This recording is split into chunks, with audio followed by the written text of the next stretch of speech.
Esta mañana quiero hablar acerca de 1 de Pedro capítulo 4, de los versículos 12 al 19.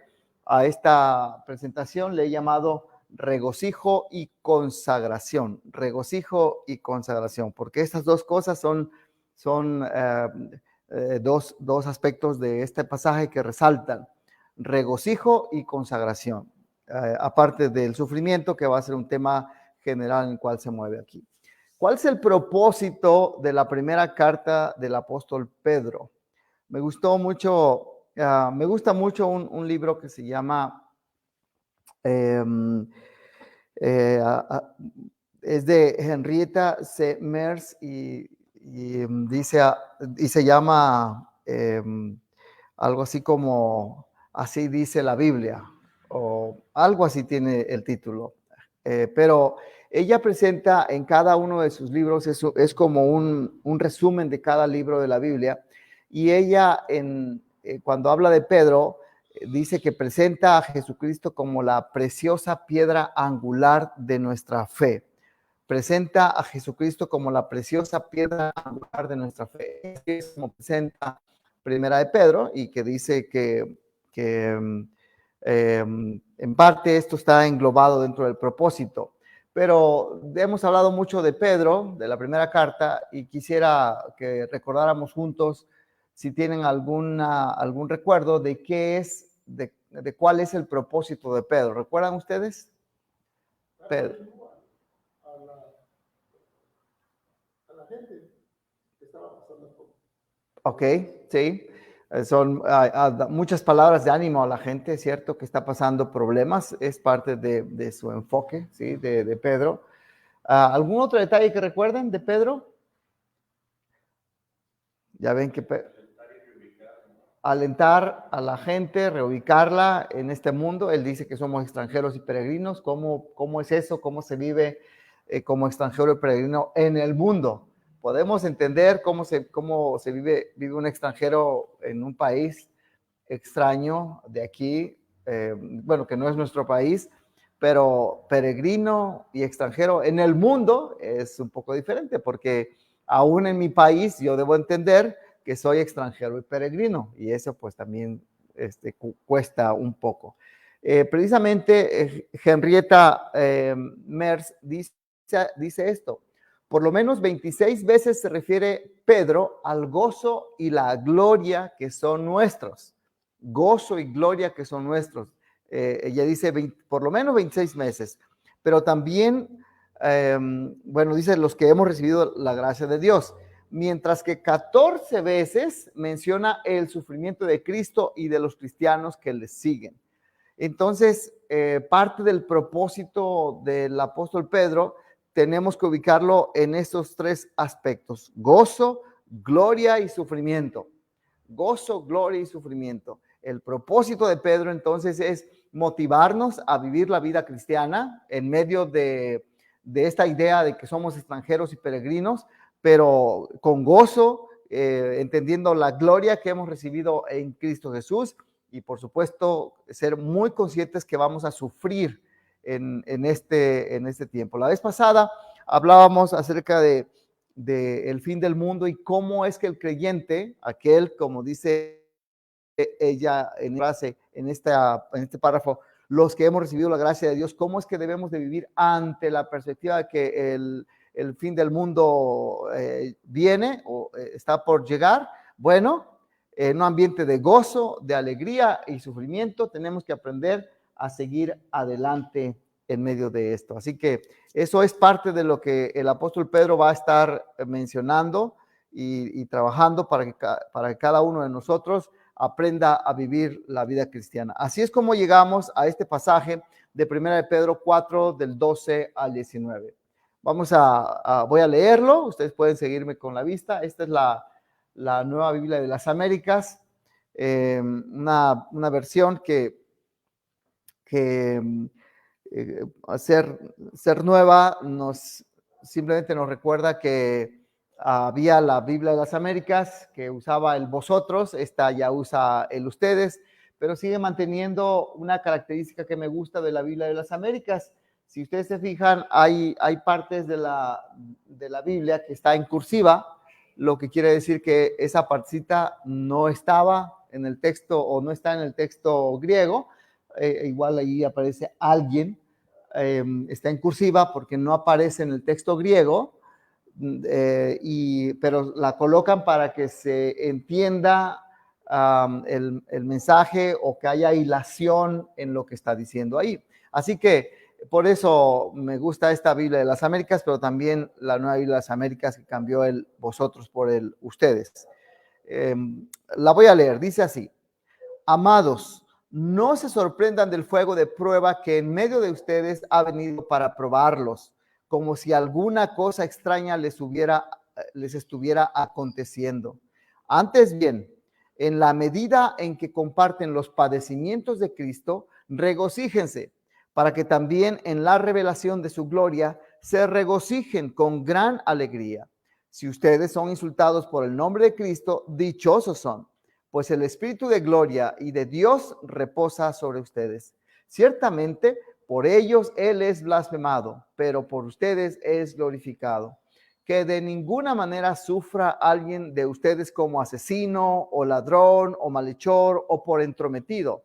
Pero si alguien sufre como cristiano, que no se avergüence, sino que como tal glorifique a Dios, porque es tiempo de que el juicio comience por la casa de Dios. Y si comienza por nosotros primero, ¿cuál será el fin de los que no obedecen al evangelio de Dios? Y si el justo con dificultad se salva, ¿qué será del impío y del pecador? Así que los que sufren conforme a la voluntad de Dios, encomienden sus almas al fiel Creador haciendo el bien. Este es el pasaje de 1 de Pedro 4, del 12 al 19. Por eso lo he llamado regocijo y consagración. Regocijo y consagración, porque estos son dos aspectos que se van a mencionar aquí en estas dos partes. Y resumiendo toda la enseñanza, entonces nos va a motivar este pasaje a que nos regocijémonos cuando suframos como cristianos, consagrándonos continuamente porque el Espíritu de gloria nos acompaña. Aquí hay varios aspectos en esta declaración que estoy haciendo que son importantes para la vida cristiana. Cuando suframos como cristianos, y aquí vamos a preguntar, ¿y qué significa o cómo es que se sufre como cristiano? Regocijémonos cuando suframos como cristianos. Y parte de lo que debemos de hacer cuando suframos como cristianos es que nos consagremos continuamente, consagración continua, porque puede ser ayer, pero también hoy y también mañana, consagrándonos continuamente. Y una razón importante es porque el Espíritu de gloria, el Espíritu de Dios, el Espíritu de Cristo, el Espíritu Santo nos acompaña. Nombres que se le dan al Espíritu Santo aquí, o al Espíritu de Dios, o Espíritu de Cristo, aquí aparece como Espíritu de gloria. Así que regocijémonos cuando suframos como cristianos, consagrándonos continuamente porque el Espíritu de gloria nos acompaña. Básicamente eso es lo que dice. En primer lugar, en los primeros 3 versículos, el cristiano sufriente, es decir, el cristiano que sufre, debe regocijarse porque participa de los sufrimientos de Cristo. Esa es la primera razón por la cual el cristiano que sufriente, y le estoy llamando cristiano aquí el cristiano porque este texto es uno de los 3, este texto de Primera de Pedro capítulo 4, del 12 al 19, por todo el párrafo que vamos a estudiar hoy, pero solamente hay 3 textos en el Nuevo Testamento donde se les nombra al creyente como cristiano. Entonces es de particular importancia que en este pasaje se le llame cristiano al creyente. Por eso es que yo quise tomar el título de cristiano como tal, no tanto como un genérico, sino como algo particular, algo que caracteriza a aquel creyente. El cristiano sufriente debe regocijarse porque participa de los sufrimientos de Cristo. Veamos estos detallitos aquí ordenando el texto para la enseñanza. El creyente entonces no debe sorprenderse, sino regocijarse. Dice así: amados. Esta es la segunda vez que el apóstol Pablo utiliza este tipo de llamado a la gente. Amados, quiero que pongan atención en lo que está diciendo. Y luego, pues aparece el punto este, ¿verdad? De no se sorprendan. Y aquí tengo que, o quise usar el griego y la forma en la que está escrito aquí cuando lo menciona. No se sorprendan. Y allí dice, me cenices de. Bueno, ahí está en griego, ¿verdad? Pero hay dos detallitos que quiero mencionar. Primero, de aquí viene de cenices de xenos, que de allí surge xenofobia, por ejemplo. Xenofobia. ¿Han oído hablar de la xenofobia? Xenofobia es el rechazo o el miedo a los extranjeros, la xenofobia.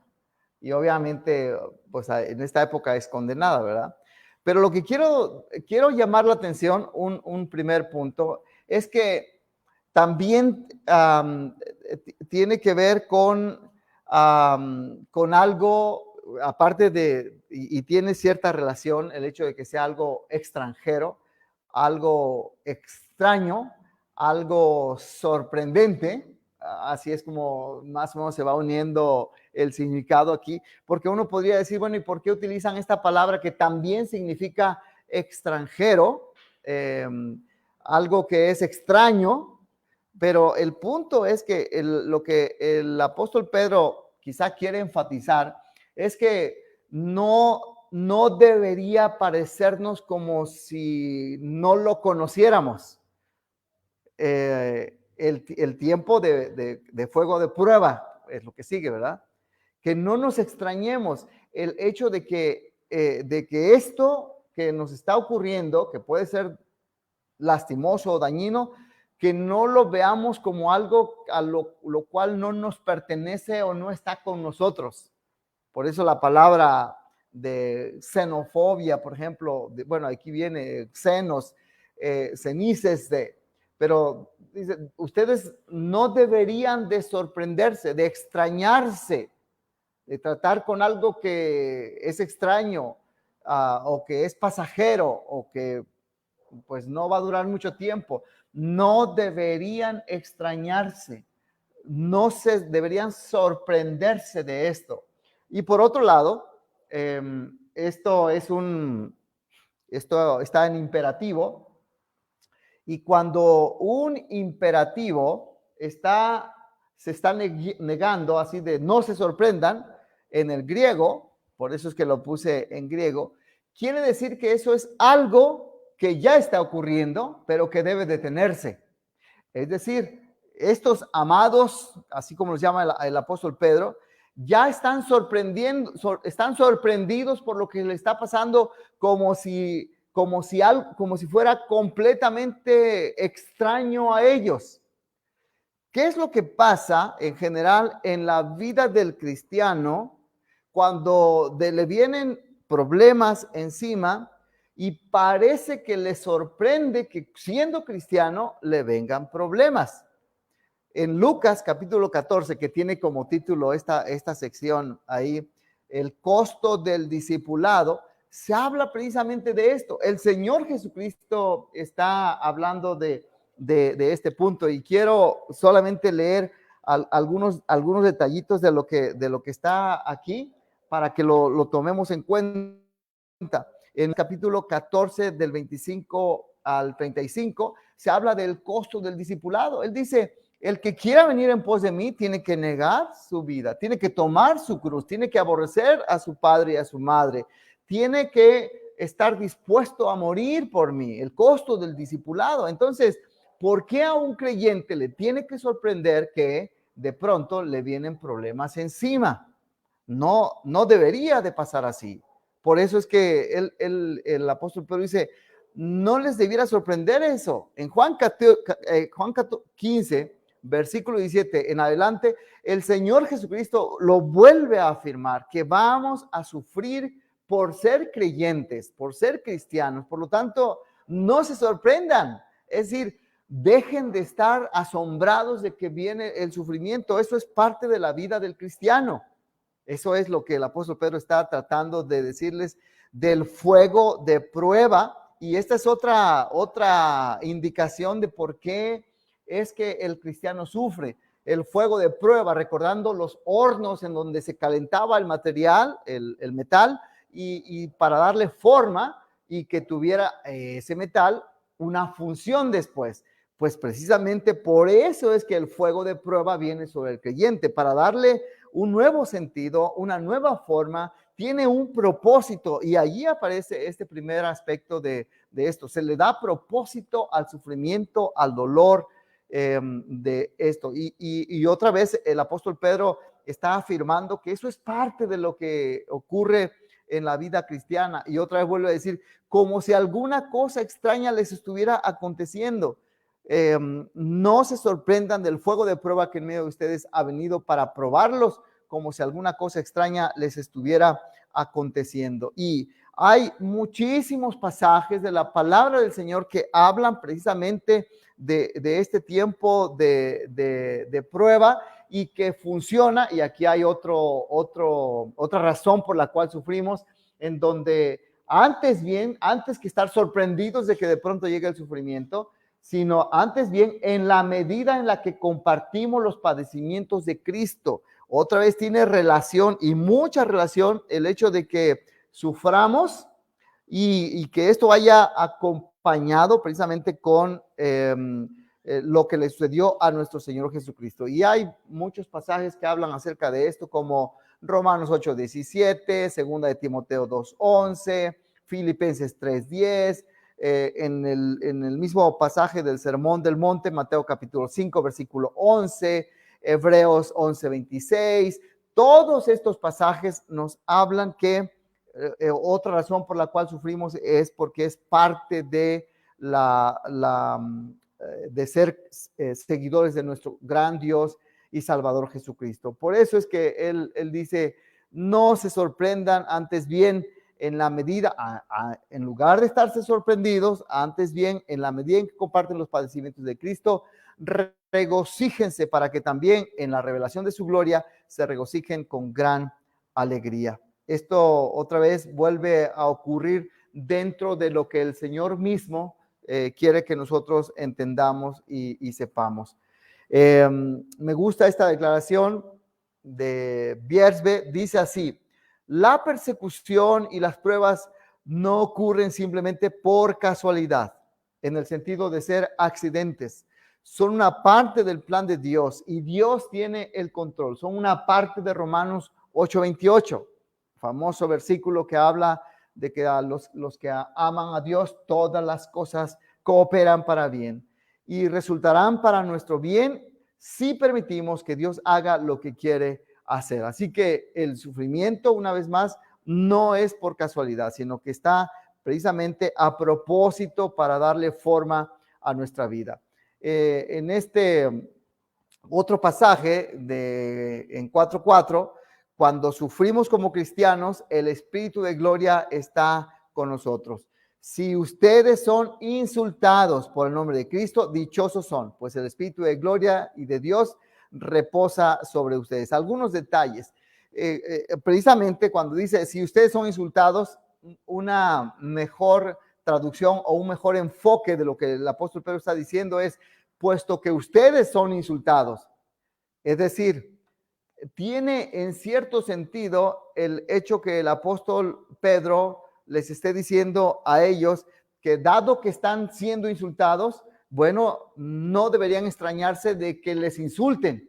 Eso es parte de su formación como cristianos por el nombre de Jesucristo. Y esto de sufrir una vez más por Cristo, por el nombre de Cristo, tiene mucho trasfondo tanto en el Antiguo como en el Nuevo Testamento. El Salmo 69 habla acerca de ese sufrimiento injusto, pero que está siendo probado en el creyente también. Un detalle también que quise mencionar aquí, hacer notar cuando habla de el Espíritu de gloria, que se refiere a nuestro Señor Jesús, al Espíritu de Cristo, al Espíritu Santo, al Espíritu del Padre, como se le llama, se usa un artículo masculino. Me refiero a que el Espíritu Santo no es una cosa, se usa también para él espíritu, que en griego es neuma, pero se usa también el neutro, pero también se le llama como una persona, solamente para afirmar que el Espíritu Santo no es una fuerza solamente, sino que también es una persona.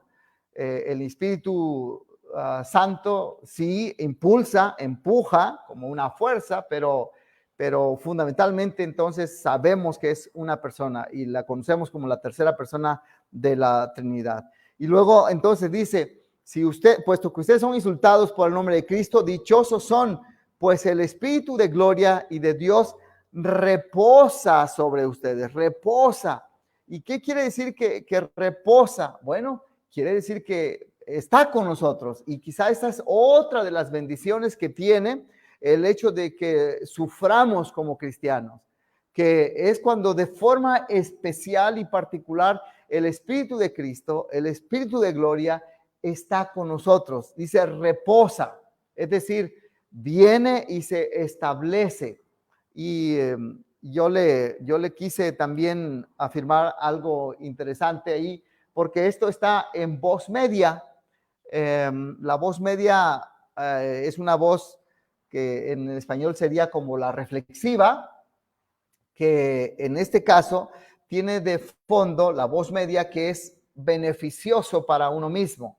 Entonces, lo que quiero decir con esto y afirmar es que cuando sufrimos, el Espíritu Santo viene a nosotros y reposa especialmente para nuestro beneficio y nos ayuda entonces a seguir adelante.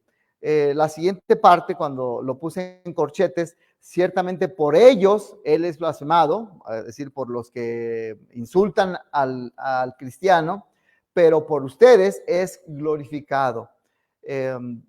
Lo puse entre corchetes porque en algunas versiones no aparece, y si usted usa una versión que no tiene esta segunda parte del versículo, pues la explicación es porque en algunos manuscritos no aparece, pero en la Nueva Biblia de las Américas sí aparece. Solamente ponen la aclaración.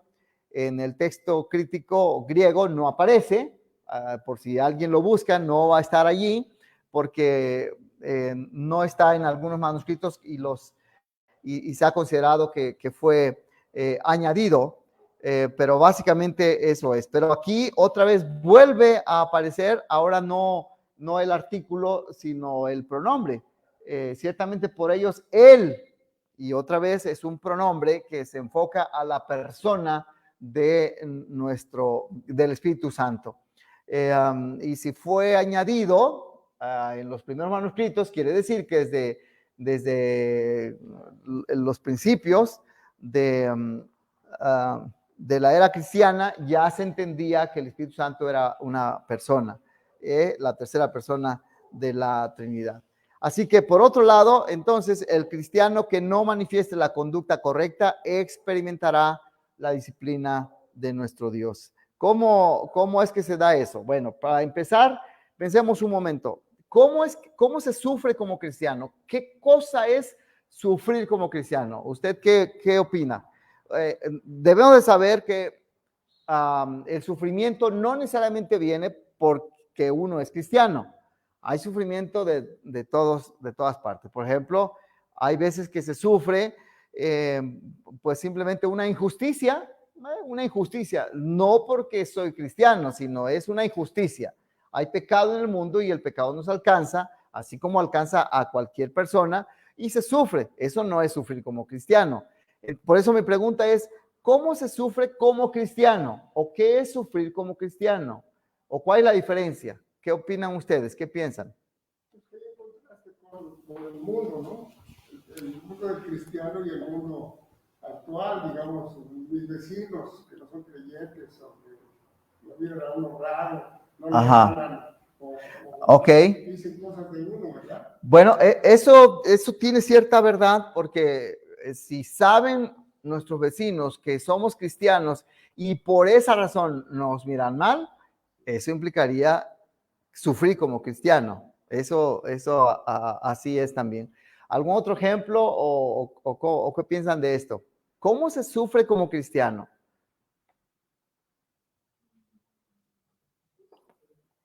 ¿O cuál sería la diferencia de un sufrimiento, digamos, general para todo el mundo y uno que sea particularmente cristiano, aparte del que ya se mencionó ahorita?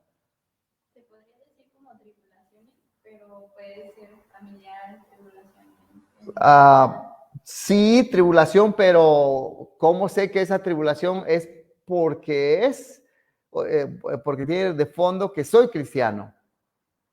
Pues por el racismo, ¿no? También se podría decir, porque muchas veces por ser cristianos, así como ser hermanos, no se invitan, digamos, ya los familiares ya no te frecuentan. Ok.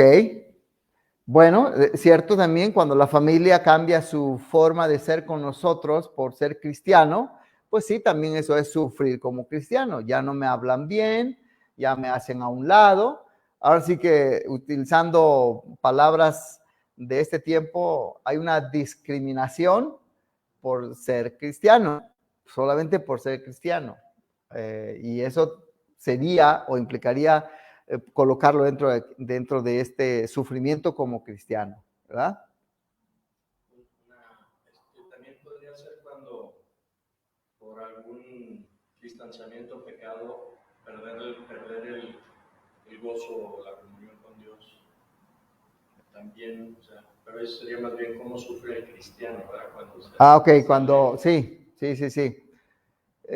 Sí, creo que en este caso, aunque él lo haya cometido, pero por ser cristiano, el Espíritu de Cristo le redarguye o la palabra le acusa.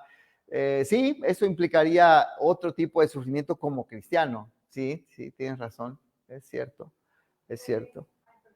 Ahí en el versículo 19 dice, de modo que los que padecen según la voluntad de Dios encomienden sus almas al fiel Creador y hagan el bien. Entonces, yo creo que, pues, cuando a mí me ha tocado sufrir, ¿verdad?, que he pasado dificultades y pruebas, la diferencia que yo veo es que uno permanece con esperanza, sabiendo que Dios está sobre todo, que hay un propósito de formar algo en nuestras vidas por medio de ese sufrimiento y un aprendizaje para nosotros. Entonces, creo que pues sufre uno con esperanza, sabiendo que okay. algo Dios tiene. Sí, esa es esta otra parte que se mencionaba, de sufrir no tanto por ser propiamente cristiano, sino la forma en la que un cristiano sufre y cómo es que lo hace.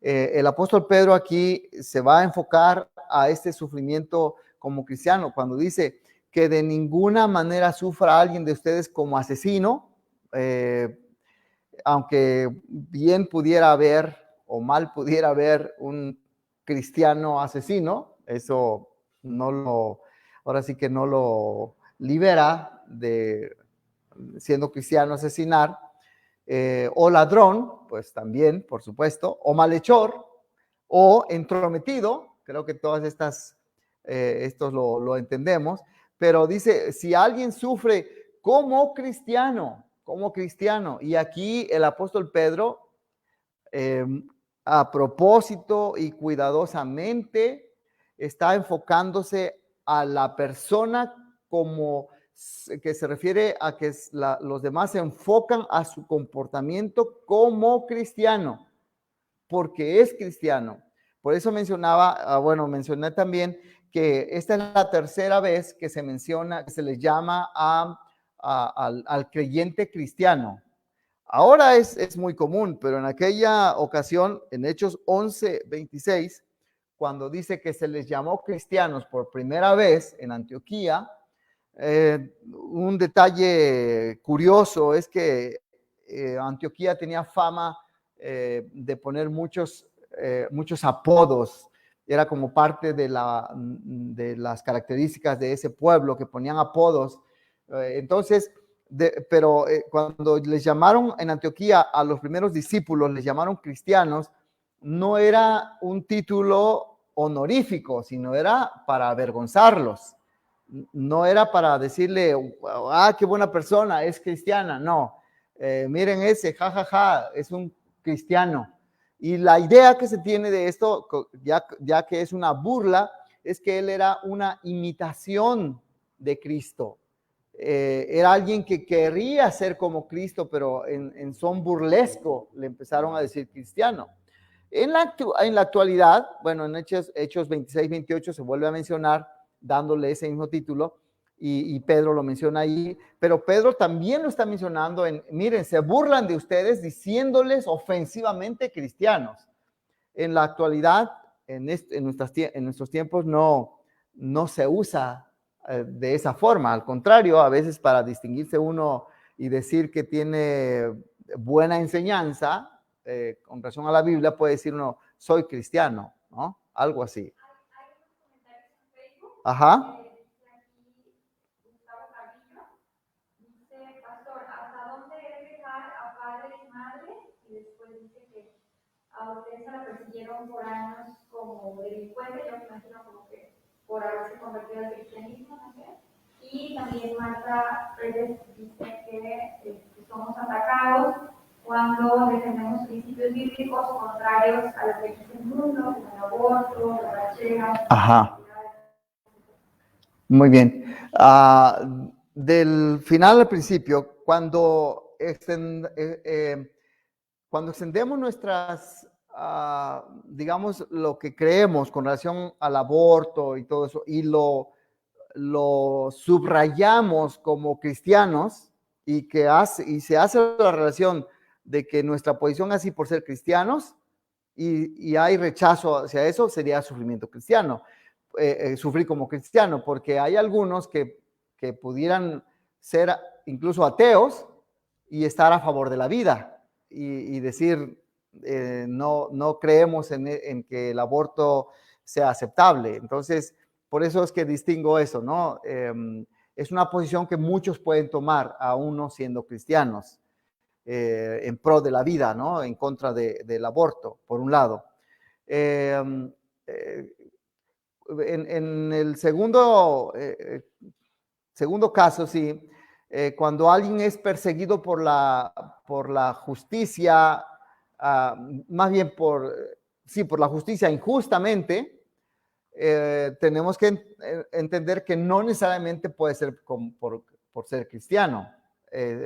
Simplemente están cometiendo una injusticia hacia él, y bien la pudieran cometer sobre un cristiano o sobre alguien que no es cristiano. No miden eso. Pero si sabiendo que es cristiano y a propósito de que es cristiano, entonces le van a cometer una injusticia por ser cristiano, entonces sí es un sufrimiento como cristiano en este sentido, para que podamos hacer una diferencia, porque la persona en general sufre no solamente por ser cristiano, sufre por la injusticia misma. Hay injusticia en el mundo por el pecado mismo. Hay una forma natural, digamos, del sufrimiento. Vamos a pensar en un terremoto, por ejemplo, y una persona sufre y pierde todo. No lo perdió por ser cristiano, digamos, si es que fuera cristiano. Simplemente lo perdió por el fenómeno natural que lastimó toda la tierra. Igual con la justicia y con cuando persigue injustamente a alguien, solamente el sufrimiento como cristiano sería porque él es cristiano y por eso lo persiguen. Y la primera, aborrecer al padre, a la madre, el Señor Jesucristo está haciendo una comparación de la gente que lo está siguiendo, afirmando que el compromiso, la entrega hacia él tiene que ser superior a las relaciones que puedan tener con el padre o con la madre. Es decir, no podemos poner, el discípulo de Cristo no coloca el amor del padre o hacia la madre encima del amor a Cristo. No, lo que hace el Señor Jesucristo es decir, no, yo soy más importante que el amor que le tienes al padre y a la madre. San Agustín decía que tenemos muchos amores en el mundo.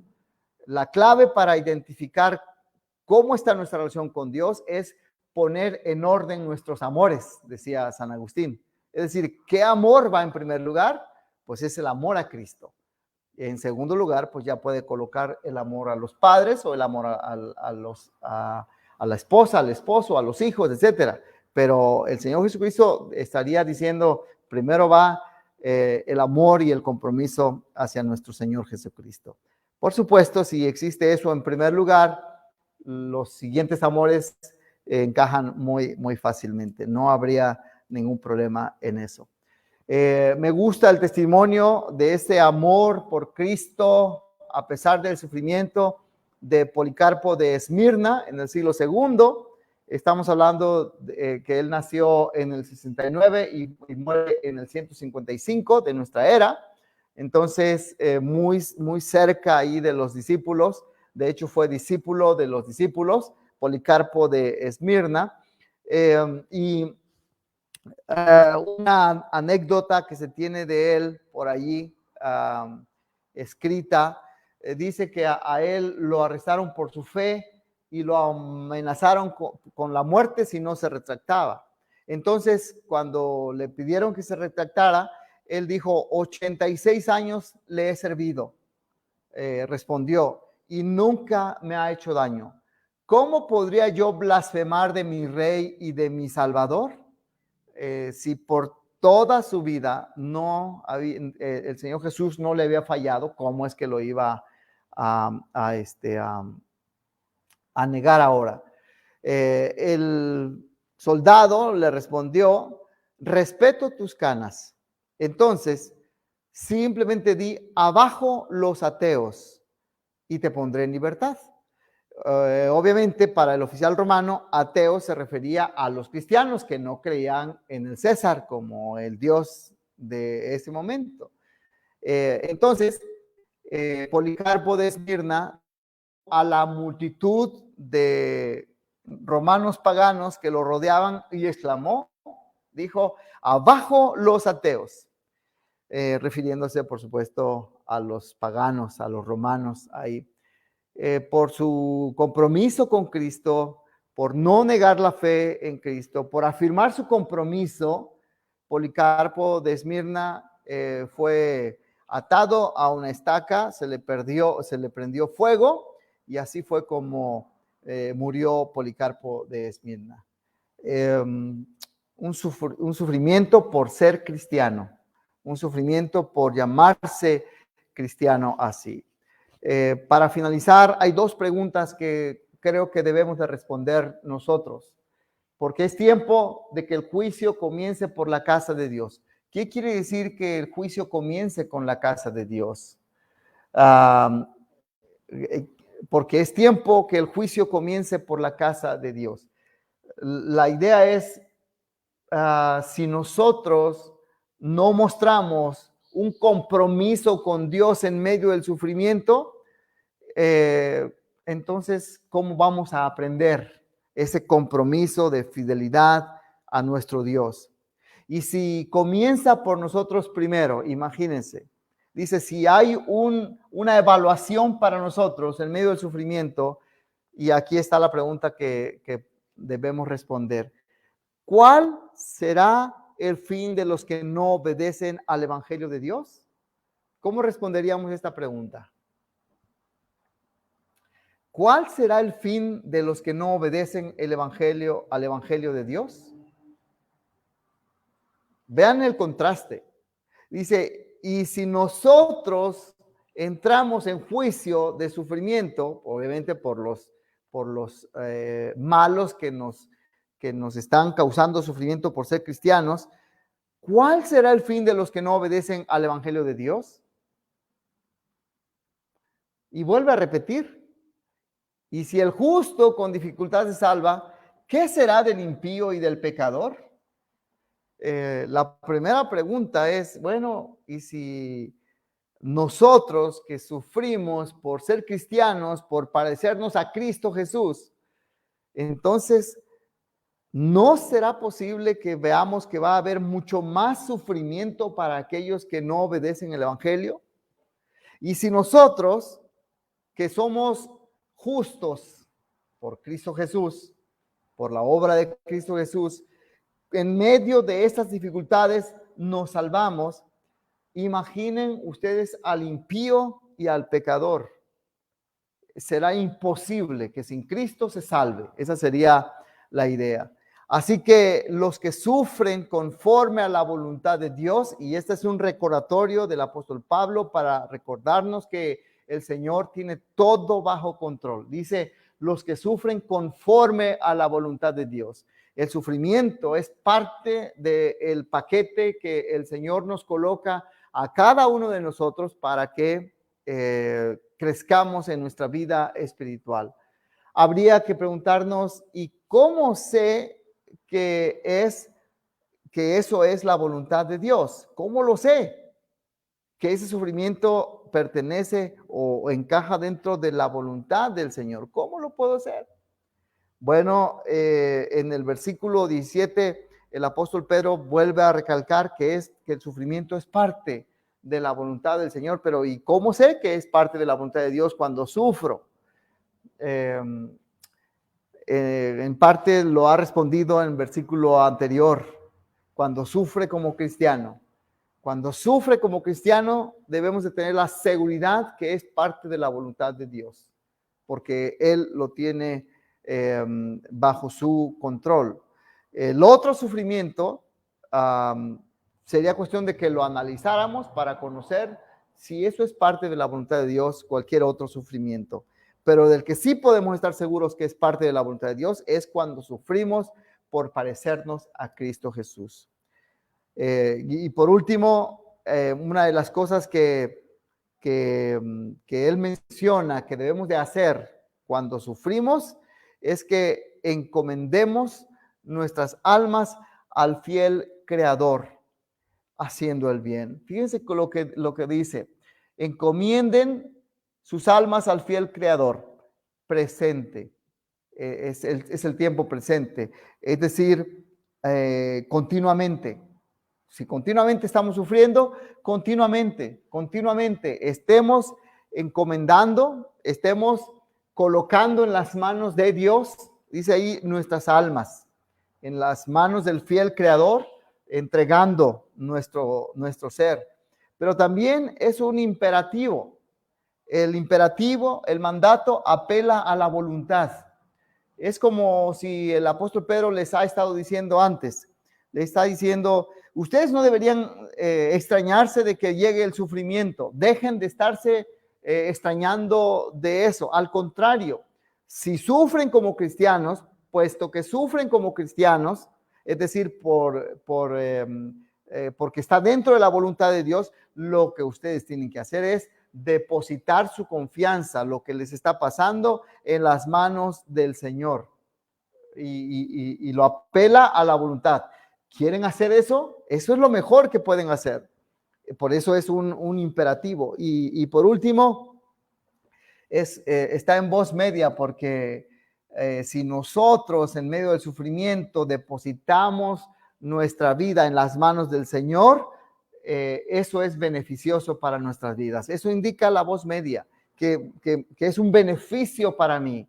Es algo que me hace bien en medio del sufrimiento, dejarlo todo en las manos del Señor. Dice allí voz media pasiva, porque también puede ser una voz pasiva.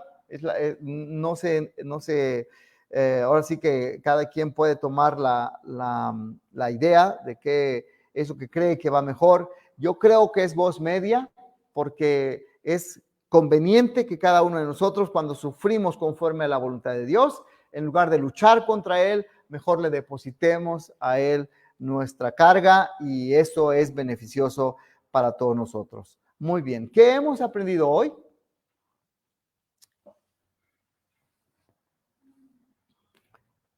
¿Qué hemos aprendido hoy? Que hablamos de Dios en medio del sufrimiento, porque la verdad no sufrimos como sufrían antes. No nos prenden en palos, ni andan quemados. Ahorita la verdad se ven los sufrimientos pues, muy mínimos, que no te Lo que le llaman ahora la generación de cristal, al cristiano también lo ha alcanzado. Hay cristianos cristalinos que se ahogan en un vaso con agua, olvidándose de que gente como Policarpo fueron quemados vivos. Ahora, estamos hablando del primer siglo, pero en la actualidad hay cristianos que también sufren muerte por ser cristianos. Y muchos cristianos de cristal se rompen muy fácilmente, olvidando precisamente ese espíritu de Cristo que está en nosotros y que nos ha dado valentía y fuerza para seguir adelante en medio de un mundo que no es fácil. Y el Señor Jesús siempre nos presentó la realidad de este mundo. No es un mundo fácil. Así que pensemos bien en eso. Algo más. ¿Qué hemos aprendido hoy? Es parte de la vida cristiana. Y es parte de la vida cristiana, por un lado, como cristiano, pero es parte de la vida también. En el mundo hay maldad, en el mundo hay pecado. Y no solamente sufro por ser cristiano, sino que se sufre simplemente porque este mundo no es el mejor mundo todavía. Hasta que el Señor Jesucristo lo transforme, entonces dice la Biblia que Él enjugará toda lágrima, quitará todo dolor, y eso será otra cosa. Pero también entonces sufrimos por simplemente la maldad en el mundo. El Señor Jesús dijo también que nos enviaba, dice, como ovejas en medio de lobos. Y otra vez, así es el mundo, es parte de todo el paquete. Y el mejor ejemplo del sufrimiento en donde el Señor, por supuesto, es honrado y glorificado, es la vida de Job, que sufrió ahora sí que sufrió por ser justo, ¿verdad? Ahí en este asunto. Pero bueno, esa es otra cosa también. ¿Qué hemos aprendido hoy? ¿Algo más que quieran compartir?